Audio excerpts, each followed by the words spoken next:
ನಮಸ್ಕಾರ ರೈತ ಬಾಂಧವರೇ ಹಾಗೂ ಎಲ್ಲ ವೀಕ್ಷಕರೇ. ಇವತ್ತಿನ ದಿನ ಕೃಷಿಯಲ್ಲಿ ಹುಳಿ ಮಜ್ಜಿಗೆಯ ಒಂದು ಆ, ಏನು ಎಫೆಕ್ಟ್ ಇರ್ತದೆ, ಯಾವ ರೀತಿ ಬಳಸ್ಬೋದು ಅಂತಕ್ಕಂಥದ್ದನ್ನು ನೋಡ್ತಾ ಬರೋಣ. ಹುಳಿ ಮಜ್ಜಿಗೆ ಎಷ್ಟು ಹುಳಿಯಾಗಿರುತ್ತೋ, 3 ದಿನದಕ್ಕಿಂತ ಜಾಸ್ತಿ ಹುಳಿಯಾಗಿದ್ದರೆ ಬೆಳೆಗಳಿಗೆ ತುಂಬ ಒಳ್ಳೆಯದು. ಮನುಷ್ಯನಿಗೆ ಸ್ವಲ್ಪ ಹುಳಿ ಜಾಸ್ತಿ ಅನ್ನಿಸ್ಬೋದು, ಬಟ್ ಅದು 3 ರಿಂದ 4 ದಿನ ಇಟ್ಟಾಗ ಏನು ಫರ್ಮೆಂಟೇಷನ್ ಆಗಿ ಸಿಕ್ಕಾಪಟ್ಟೆ ಹುಳಿಯಾಗಿರುತ್ತೋ ಅದು ಬೆಳೆಗಳಿಗೆ ಒಳ್ಳೆಯದು. ನಮ್ಮ ಆರೋಗ್ಯಕ್ಕೆ ನೋಡಿ ತಂಪು ಕೊಡುತ್ತೆ. ಅದೇ ರೀತಿ ಹವಾಮಾನಕ್ಕೂ ತಂಪಿದು, ಅದರ ಜೊತೆ ಬೆಳೆಗಳಿಗೂ ತಂಪು, ಸೂಕ್ಷ್ಮ ಜೀವಿಗಳಿಗೂ ತಂಪು. ಸೂಕ್ಷ್ಮ ಜೀವಿಗಳಲ್ಲಿ ಈ ಹುಳಿ ಮಜ್ಜಿಗೆ ಏನಿರ್ತದೆ, ಇದರಲ್ಲಿ ಎಲ್ಲ ಸೂಕ್ಷ್ಮ ಜೀವಿಗಳನ್ನು ಸರಿಸ್ಬಿಟ್ಟು ಓನ್ಲಿ ಲ್ಯಾಕ್ಟಿಕ್ ಆ್ಯಸಿಡ್ ಬ್ಯಾಕ್ಟೀರಿಯಾ ಅಂತಕ್ಕಂಥ ಬ್ಯಾಕ್ಟೀರಿಯಾವನ್ನು ಮಾತ್ರ ಇಲ್ಲಿ ಬಲವರ್ಧನೆ ಮಾಡಲಾಗಿರ್ತದೆ. ಆಯಿತಾ? ಅದನ್ನು ಕುಡಿಯೋದ್ರಿಂದ ನಮಗೇನಾಗ್ತದೆ, ಅದು ಫರ್ಮೆಂಟೆಡ್ ಡೈರಿ ಪ್ರಾಡಕ್ಟ್ ಅಂತ ಹೇಳಿದ್ವಿ. ಇದು ಬೈ ಪ್ರಾಡಕ್ಟ್. ನಾವು ಬೆಣ್ಣೆ ತೆಗೆಯೋ ಮುಂಚೆ ಮಾಡತಕ್ಕಂಥ ಬೆಣ್ಣೆ ತೆಗಿಬೇಕಾದ್ರೆ ಏನು ಕಟಿತೀವಿ ಅಥವಾ ಕಡಿಯೋದು ಅಥವಾ ಚರ್ನಿಂಗ್ ಅಂತ ಏನು ಹೇಳ್ತೀವಿ, ಆ ಟೈಮಲ್ಲಿ ಬೆಣ್ಣೆ ಸಪ್ರೇಟ್ ಆಗುತ್ತೆ, ಮಜ್ಜಿಗೆ ಸಪ್ರೇಟ್ ಆಗುತ್ತೆ. ಫ್ಯಾಟ್ ಕಂಟೆಂಟ್ ಕಡಿಮೆ ಇರುತ್ತೆ, ಆರೋಗ್ಯಕ್ಕೆ ತುಂಬ ಒಳ್ಳೆಯದು. ಗಟ್ ಹೆಲ್ತ್ ಅಂತ ಹೇಳ್ತೀವಲ್ಲ, ಏನು ಹೊಟ್ಟೆಗೆ ತುಂಬ ಒಳ್ಳೆಯದು. ಟೇಸ್ಟು ತುಂಬ ಚೆನ್ನಾಗಿರುತ್ತೆ, ಟೆಂಜಿ ಒಂದು ಸ್ವಲ್ಪ ಹುಳಿ ಹುಳಿಯಾಗಿ ತುಂಬ ಚೆನ್ನಾಗಿರುತ್ತೆ. ಇದರಲ್ಲಿ ಸ್ವಲ್ಪ ನಾವು ಜೀರಿಗೆ ಪುಡಿಯೋ ಕೊತ್ತಂಬರಿನೋ ಹಾಕಿದರೆ ಇನ್ನೂ ತುಂಬ ಚೆನ್ನಾಗಿರುತ್ತೆ. ಇದು ಈವನ್ ಅಡುಗೆಯಲ್ಲೂ ಬಳಸ್ತಾರೆ, ತುಂಬ ಒಳ್ಳೆಯದು. ಅದು ಬೇಸಿಗೆಯಲ್ಲಿ ತುಂಬ ಒಳ್ಳೆಯದು. ಈಗ ಇದನ್ನು ನಾನು ಕೃಷಿಯಲ್ಲಿ ಏನಕ್ಕೆ ಬಳಸಬೇಕು ಅಂತ ಹೇಳೋದಾದರೆ, ರೈತರಿಗೆ ಖರ್ಚು ಕಡಿಮೆ ಆಗಬೇಕು. ಜೀರೋ ಬಜೆಟ್ ನ್ಯಾಚುರಲ್ ಫಾರ್ಮಿಂಗ್ ಆಗಬೇಕು, ನೈಸರ್ಗಿಕ ಕೃಷಿ ಅದು ಕಡಿಮೆ ಖರ್ಚಿನಲ್ಲಿ ಆಗಬೇಕು ಅಂತ ಹೇಳಿದರೆ ರೈತ ತಮ್ಮ ಮನೇಲಿ ಬಳಸ್ತಾ ಇರ್ತಾನೆ. ಹಸುಗಳನ್ನು ಇಟ್ಕೊಂಡಿರ್ತಾನೆ, ಅದ್ರ ಜೊತೆಗೆ ಮೊಸರು, ಮಜ್ಜಿಗೆ, ಬೆಣ್ಣೆ, ತುಪ್ಪ ಎಲ್ಲ ಬಳಸ್ತಾ ಇರ್ತಾನೆ. ಮಜ್ಜಿಗೆ ಮಿಕ್ ಹೋಗಿರುತ್ತೆ, 2-3 ದಿನ ಇಟ್ಬಿಟ್ಟು ಇದನ್ನು ಯೂಸ್ ಮಾಡ್ಕೋಬೋದು. ಇಲ್ಲ ರೋಗ ಬಂದಿದೆ ಅಂತ ಹೇಳಿದರೆ ಇದಕ್ಕಾಗೇ ಸಪ್ರೇಟ್ ಹುಳಿ ಮಜ್ಜಿಗೆಯನ್ನು ತಯಾರಿಸ್ಬಿಟ್ಟು ರೋಗಗಳಿಗೆ ಬಳಸ್ಕೊಳ್ಬೋದು. ಯಾವೆಲ್ಲ ರೋಗಕ್ಕೆ ಬಳಸ್ಕೊಳ್ಬೋದು ಏನು ಅಂತ ಹೇಳ್ತೀನಿ. ಇನ್ನು ತುಂಬ ಮಜ್ಜಿಗೆ ಕುರಿತಾಗಿ ಹೇಳಲ್ಲ, ಎಲ್ಲ ಭಾರತೀಯರಿಗೆ ಗೊತ್ತಿರುತ್ತೆ. ಯಾಕೆ ಹೇಳಿ, ಏನಂದರೆ ಹಸು ನಮ್ಮ ತಾಯಿ, ಭೂಮಿ ತಾಯಿ ಬಿಟ್ಟರೆ ಮತ್ತೊಂದು ತಾಯಿ ಅಂತ ಹೇಳಿದರೆ ನಮ್ಮ ಗೋತಾಯಿ ಅಲ್ವಾ. ಇದು ಭಾರತ, ಯುರೋಪು ಮತ್ತು ಯುನೈಟೆಡ್ ಸ್ಟೇಟ್ಸ್ನಲ್ಲಿ ಕಂಡುಬರುವಂಥ ಪ್ರಾಣಿ.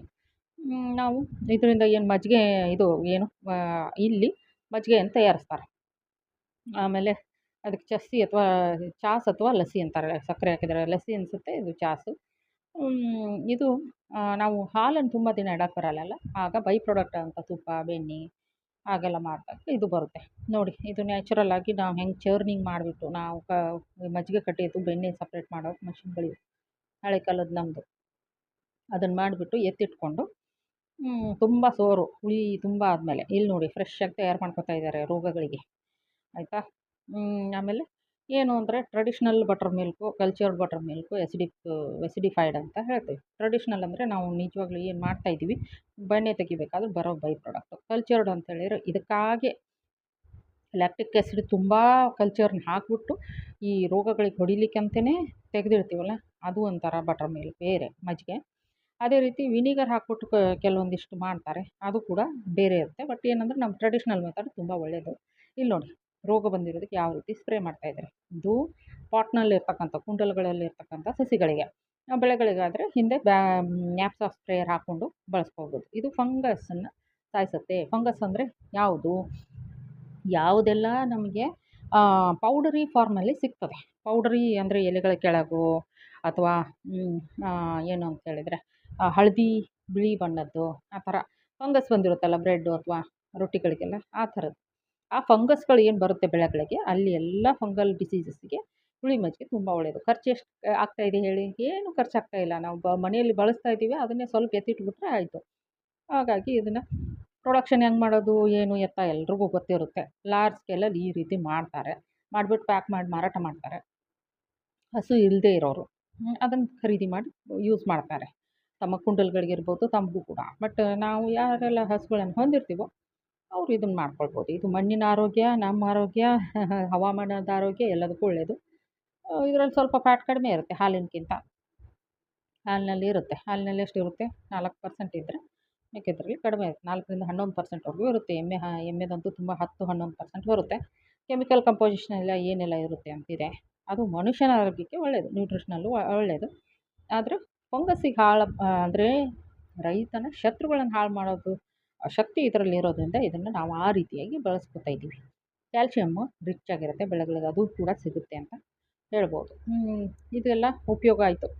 ಏನು ನಮಗೆ ಅಡಿಗೆಯಲ್ಲಿ ಬೇಕಿಂಗಲ್ಲಿ ಕೇಕು, ಪ್ಯಾನ್ ಕೇಕು, ಬಿಸ್ಕೆಟು ಮತ್ತೇನೋ ಮೀಟು ಮ್ಯಾರಿನೇಟ್ ಮಾಡಲಿಕ್ಕೆ ಯೂಸ್ ಮಾಡ್ತಾರಂತೆ. ಸಲಾಡ್ಸಲ್ಲಿ, ಸ್ಮೂತೀಸು, ಟ್ರೆಡಿಷ್ನಲ್ ಡಿಶಸ್ಸು ತುಂಬ ಇದಕ್ಕೆ ಅಂತಿಲ್ಲ, ಸಿಕ್ಕಾಪಟ್ಟೆ ಯೂಸ್ ಮಾಡ್ತಾರೆ.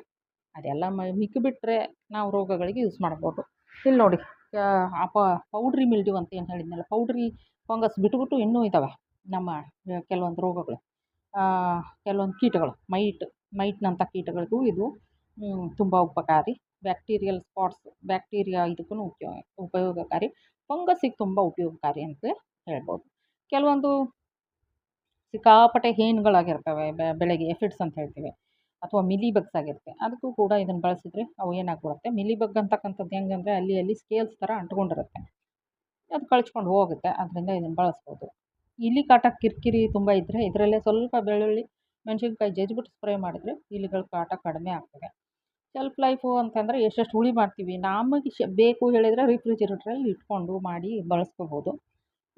ಬೆಳೆಗಳಿಗೆ ಅಂದರೆ ಎಷ್ಟು ಸಾಧ್ಯನೋ ಅಷ್ಟು ಘಾಟ ಸ್ಮೆಲ್ ಬರೋ ಥರ ಮಾಡಿಬಿಟ್ಟು ಬಳಸಬೇಕು. ಓನ್ಲಿ ಥಿಂಗ್ ಅಂದರೆ ಸ್ಪ್ರೇ ಮಾಡೋ ಬಿಫೋರ್ ಅದನ್ನು ಸೋಸ್ಕೊಂಡು ಆಮೇಲೆ ಬಳಸ್ಕೊಳ್ಬೇಕು. ಆಯಿತಾ? ಇದಿಷ್ಟು ಹೇಳಿ ಇವತ್ತಿನ ಇದನ್ನು ಮುಗಿಸ್ತೇನೆ. ಇನ್ನೇನು ಅಂತಂದರೆ ಇವತ್ತಿನ ಟ್ಯಾಗ್ಲೈನು ಏನು, ಇದು ಭಾರಿ ಅಸಿಡಿಕ್ ಇರೋದ್ರಿಂದ ಇದು ಬಳಸ್ತೀವಿ ಅನ್ನೋದು ಆಯಿತು. ಇವತ್ತಿನ ಟ್ಯಾಗ್ಲೈನು ಏನು ಅಂತ ಹೇಳಿದರೆ, ಜ್ಞಾನದಿಂದ ಅಹಂಕಾರ ಬಂದರೆ ಅದು ವಿಷಕ್ಕೆ ಸಮಾನ. ಜ್ಞಾನದಿಂದ ಅಹಂಕಾರ ಬಂದರೆ ಅದು ವಿಷಕ್ಕೆ ಸಮಾನ.